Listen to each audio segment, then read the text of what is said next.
प्राथमिक कक्षाओं में आने वाली परेशानियां।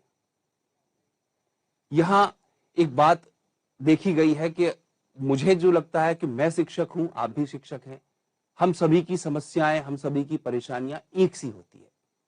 केवल स्कूल का नाम बदला होता है, शिक्षक का नाम बदला होता है, विद्यार्थियों का नाम बदला होता है, लेकिन चुनौतियां सब जगह वैसी ही है। तो एक प्रथम चुनौती मैं जो देखता हूं वो ये देखता हूं कि बच्चों को व्याकरण में परेशानी महसूस होती है। जब व्याकरण ही मजबूत नहीं होगा, जिस भवन की नींव सुदृढ़ नहीं होगी, उस पर हम एक ऊंचा भवन दुमंजिला तिमंजिला बनाने के बारे में नहीं सोच सकते।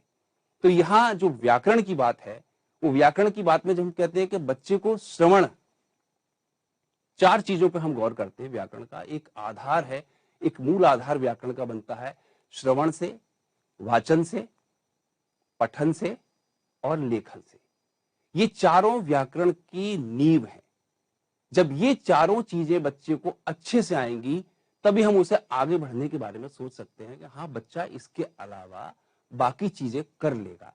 लेकिन जब तक वो इन चीजों से आगे नहीं जाएगा, श्रवण में, वाचन में, पठन में या लेखन में उसे कमी महसूस होती रहेगी, उसे परेशानियां आती रहेंगी। क्योंकि ये व्याकरण का एक आधार है, भाषा का आधार है। हिंदी भाषा के जो आधार रूप है, हम कहते हैं श्रवण है, सुनना, उसे सुनना आना चाहिए। वाचन और पठन दोनों अलग अलग चीजें हैं। वाचन तो हम किसी चीज का भी कर सकते हैं, पठन वो है जो हम टेक्स्ट, एक किताब खोल के उसको पढ़ रहे हैं। उसके बाद लेखन। ये चारों आधारभूत स्तंभ हैं व्याकरण के। इसके साथ साथ हमारे बच्चों को दिक्कत आती है सर्वनाम प्रयोग की, लिंग के प्रयोग की, रेफ अर्थात रा के विभिन्न रूपों के प्रयोग की। उन्हें नहीं पता कब पदेन रा का प्रयोग करना है, कब रा ऊपर जाएगा, कब रा की जगह री है। यहां ये छोटी छोटी दिक्कतें जो उन्हें भाषा से दूर करने के लिए एक बड़ा गड्ढा तैयार कर देती है। उसके साथ साथ आती है दिक्कत मात्रा और उच्चारण संबंधी प्रयोगों में, जहां वो मात्रा में ये सोच के एक भ्रमित हो जाते हैं कि यहाँ छोटी की मात्रा आएगी या बड़ी की मात्रा आएगी। उच्चारण में उन्हें सा और शा का उच्चारण नहीं आ रहा। तो ये सारी वो चीजें हैं जहां से हमें बच्चे को नीचे से लेके चलना है। उसके साथ साथ जब मात्रा की बात आती है, कई बार आप देखते हैं बच्चा की और की में भेद नहीं कर पाता, है और है में भेद नहीं कर पाता, और तथा और में भेद नहीं कर पाता। ये सारी चीजें हमें बच्चे को व्याकरण के प्रारंभ से लेके चलनी होंगी। और जब हम बच्चे को एक बार व्याकरण की दृष्टि से सुदृढ़ कर देंगे, तो सुदृढ़ करने के बाद हम देखेंगे वही बच्चा हमारा जिसकी इतनी सारी गलतियां होती थी व्याकरण में और चीजों में, वही बच्चा हमारा अब कितनी खूबसूरती के साथ हिंदी बोलता है, लिखता है और समझता है। तो इन सब के लिए अगर हम कहें एक खास चीज है जिसका ज्ञान होना बहुत जरूरी है, वो है व्याकरण। व्याकरण का ज्ञान क्यों आवश्यक है? क्यों बगैर व्याकरण के सीधे बच्चे को हिंदी नहीं पढ़ा सकते? हम क्यों नींव खोद के उसकी नींव भरेंगे, दीवार खड़ी करेंगे, फिर तीसरी मंजिल बनाएंगे? हम क्यों नहीं तीसरी मंजिल डायरेक्ट बनाएंगे? ये कुछ ऐसे थॉट्स हैं, ऐसे विचार हैं जो बच्चे के दिमाग में आते हैं कि हमें क्यों पढ़ाया जा रहा है व्याकरण। आप ध्यान से सोचें, अपनी कक्षाओं के बच्चों के बारे में देखें, उन्हें वर्णमाला का ज्ञान पूरी तरह नहीं है। क ख और ग के बाद क्या आएगा वो नहीं जानते, च छ के बाद क्या आएगा उन्हें नहीं पता, वर्णमाला का क्रम क्या रहेगा, किस वर्ण का क्या उच्चारण करना है, स्वर क्या है, व्यंजन क्या है या अयोगवाह क्या है, स्पर्श व्यंजन क्या है या संयुक्त व्यंजन क्या है या द्वित व्यंजन क्या है। ये सारी चीजें बच्चे के लिए जाननी बहुत जरूरी है। और कई बार कैसी दिक्कतें आती हैं, देखिए आप लोग, can we zoom this slide? देखिए यहां बच्चों की बातचीत चल रही है। अब जो भावनाओं पर अगर हम जाएंगे, हम भावनाओं की बात करेंगे, तो हमारे समझ में आ रही है क्या बातचीत चल रही है। दो बच्चियां बातचीत कर रही हैं। उसने कहा क्या रही हो खेलने तुम चल। दूसरी बच्ची ने जवाब दे दिया, जैसा उसने प्रश्न पूछा है वैसे ही उसने जवाब दिया, मैंने काम जरूरी है कुछ।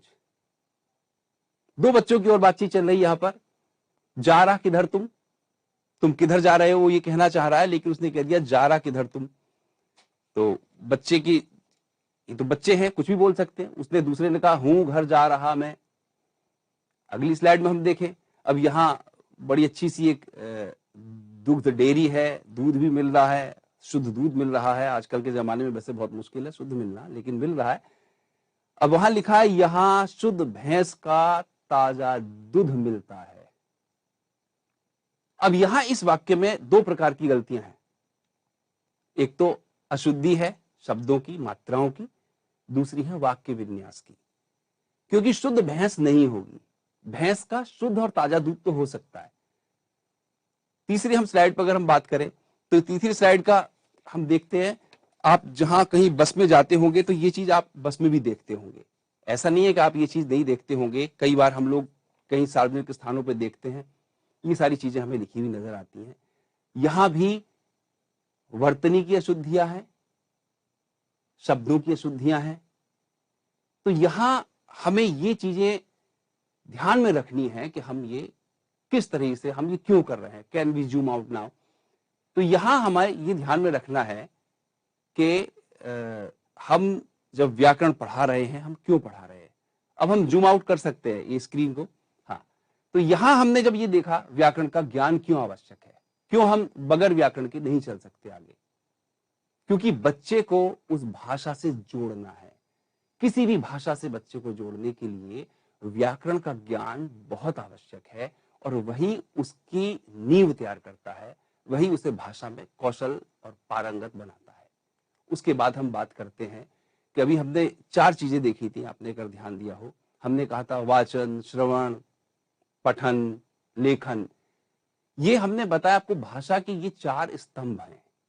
इन चारों स्तंभों के बगैर व्याकरण और भाषा समझ में नहीं आएगी।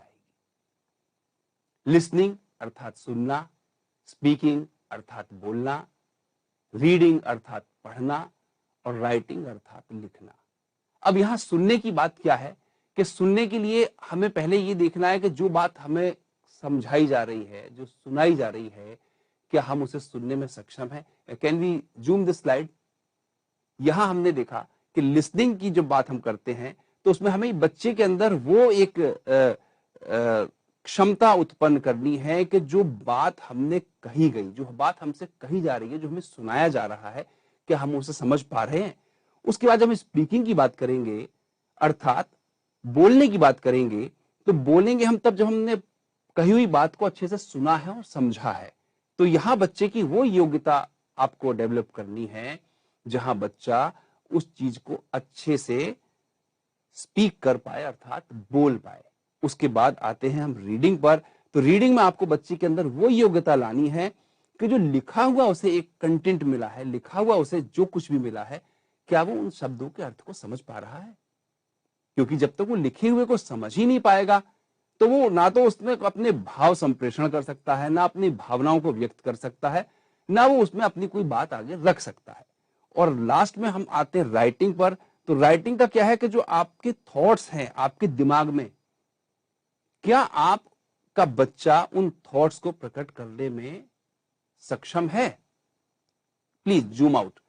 यहां हम एक बात देखें, आप अपनी कक्षा के विद्यार्थियों को कोई एक टॉपिक दे दीजिए। आपने कोई एक टॉपिक दिया, आपने एक विषय दिया, बहुत तीव्र बुद्धि वाले बच्चे हैं, वो उस विषय को लिख देते हैं। वो आपने जो चाहते हैं आपने वो लिख दिया। लेकिन बहुत से ऐसे बच्चे होते हैं जो उस टॉपिक को लिख नहीं पाते। उसका कारण ये नहीं है कि उन्हें वो लिखना नहीं आता। बच्चे बहुत ही विचारशील हैं, उनके पास हमसे ज्यादा विचार हैं, उनके पास वो विचार हैं जिससे वो बता सकते हैं उन्हें क्या कहना है, लेकिन उनके पास शब्द नहीं होते कि वो उन विचारों को कैसे व्यक्त करें। वो शब्द खोजते रहते हैं कि मुझे मालूम है, उनके दिमाग में चलता है कि हाँ ये चीज मुझे पूछी गई है तो इसका ये उत्तर हो सकता है, इसका ये उत्तर हो सकता है, मैं इसके जवाब में ये दे सकता हूं। लेकिन उसके दो कारण रहते हैं, उन्हें व्यक्त करना नहीं आता कि कौन से शब्दों को, कौन से विचारों को हम कैसे व्यक्त करें। एक और आपने बात देखी होगी, खास बात देखी होगी, कुछ समय पहले तक के बच्चों में आपने ये बात देखी होगी कि जब उनके सामने कोई प्रसंग हम पढ़ाते थे, कोई मार्मिक प्रसंग आता था, कोई हास्य प्रसंग आता था, तो वो अपनी भावनाओं को उसी प्रकार व्यक्त करते थे। एक अध्यापक मेरे थे, वो उत्तर रामचरितम पढ़ाते थे और उनकी कक्षा में बहुत से बच्चे रोने लगते थे, स्वयं अध्यापक भी रोने लगते थे। तो वो भाव, अब आज के समय में हमारे सामने ये दिक्कत है कि बच्चे को हम वो भाव नहीं स्थानांतरित कर पा रहे हैं, उसके अंदर वो भाव जागरूक नहीं कर पा रहे हैं। अगर उसने कोई मार्मिक प्रसंग पढ़ा है तो क्यों उसका कंठ अवरुद्ध नहीं हो रहा? उसने कोई ऐसा प्रसंग पढ़ा है जो जिसमें क्रोध आने की बात है, तो वो क्रोध को उसके इंद्रियां उसकी क्रोधित क्यों नहीं हो रही? हंसी के प्रसंग में उसका पूरा रोम रोम क्यों नहीं हंस पा रहा? यहां ये भावनाओं में व्यक्त करने की बात है। यहां ये भी जिम्मेदारी आपकी और हमारी है कि बच्चे को भावनाओं को व्यक्त करना, उन्हें प्रकट करना भी सिखाना है। उसे ये बताना है कि माता पिता से बात करनी है तो किस तरह से करनी है, अध्यापक से बात करनी है तो हम किस तरह से बात करेंगे, हमारा मित्र है उससे हमें बात करनी है तो किस तरह से बात करनी है, कोई अपरिचित हमारे सामने आया है हमें उससे किस तरह से बात करनी है, या कोई मेहमान हमारे घर आया है तो हमें किस तरह से बात करनी है। यहां ये सारी चीजें भी हमें अच्छे से देखनी पड़ेंगी जहां हम इसकी बात करेंगे व्याकरण की। तो ये व्याकरण का क्षेत्र जो है बहुत विस्तृत है। ये व्याकरण का क्षेत्र क ख ग घ अंगाह से शुरू होके और यारा लावा पर खत्म होने वाला नहीं है। इसमें हमें बच्चे की ये चारों एबिलिटी, चारों योग्यताएं बढ़ानी पड़ेंगी। उसके अंदर लिसनिंग, स्पीकिंग, रीडिंग, राइटिंग का कॉन्सेप्ट डेवलप करना पड़ेगा। यहां एक बात मैं आपसे और कहना चाहूंगा कि एक हिंदी अध्यापक के रूप में अगर मैं विशुद्ध हिंदी का उच्चारण करने लगूं, विशुद्ध हिंदी का वार्तालाप करने लगूं, तो वो मैं हिंदी का सम्मान नहीं कर रहा, मैं हिंदी को क्लिष्ट बना रहा हूं। हमारी हिंदी ने आपने देखा हर प्रकार के शब्दों को ग्रहण किया है, चाहे अरबी है, चाहे उर्दू का शब्द है, चाहे पुर्तगाली है, चाहे चीनी है, या वो अंग्रेजी का शब्द है। तो हमें इस बात को भी ध्यान रखना पड़ेगा कि हम हिंदी को बच्चे को ग्राह्य बना रहे हैं, समझने लायक बना रहे हैं, या हम उसे क्लिष्ट बना रहे हैं। हमें एक अध्यापक बन के नहीं बात करनी है, हमें उन बच्चों के स्तर पर आना है, उन विद्यार्थियों के स्तर पर आना है। एक समय ऐसा होता था, हम कहते थे तू पढ़, मैं तो अध्यापक हूं, मैं तो पढ़ चुका, अब मेरा तो नौकरी है ये, बेटा अब तू पढ़। नहीं, तू पढ़ नहीं, हम पढ़ेंगे। बच्चे को किसी भी स्तर पर यह महसूस नहीं होना चाहिए कि वो अकेला है। उसे आपका साथ हमेशा दिखाई देना चाहिए। उसे ये महसूस होना चाहिए कि इस कक्षा में मैं अकेला नहीं हूं, मेरे साथ मेरे अध्यापक या अध्यापिका हैं। एक मैं हिंदी अध्यापक के तौर पर या संस्कृत अध्यापक के तौर पर मेरी जिम्मेदारी खत्म हो जाती है हिंदी या संस्कृत के बारे में पढ़ाकर। मैं पढ़ाई भी करूंगा, अगर मैं लेसन प्लान भी तैयार करूंगा, मैं बच्चों के बारे में सोचूंगा तो केवल उन्हीं 2 विषयों तक सोचूंगा। लेकिन जो हमारे बच्चे हैं ये 8-9 से ज्यादा विषय पढ़ते हैं। तो अगर मैं स्पष्ट शब्दों में कहूं तो उनके अंदर हमसे ज्यादा योग्यता है। हम सीमित पाठ्यक्रम पढ़ा रहे हैं, सीमित कक्षा में पढ़ा रहे हैं, हमें पता है हमें यही पढ़ाना है, हम बच्चे को यही पढ़ाएंगे, लेकिन उस बच्चे के पास जिम्मेदारियां हमसे ज्यादा हैं। तो एक भाषा के अध्यापक के रूप में हमें कभी भी एक इस प्रकार का अध्यापक नहीं बनना है कि बच्चे से सारी उम्मीदें हैं हमारी। हमें ये उम्मीद नहीं रखनी कि कविता कंठस्थ होनी ही चाहिए, क्यों नहीं कंठस्थ हुई, ये पाठ याद होना ही चाहिए। हम उनके सहायक हैं, सहायता करनी हमारी जिम्मेदारी है, उन्हें अकेले नहीं छोड़ना है। यहां इस चीज को हमें अच्छे से याद रखना है। और जब ये सारी चीजें हमारे समझ में आ जाती हैं तो हमारे बच्चे वो असंभव को भी संभव करके दिखाते हैं, जिसकी हम चाहत रखते हैं, जिसकी हमें कामना होती है कि हमारा बच्चा आगे बढ़ते हुए इस प्रकार के कार्य करता नजर आए।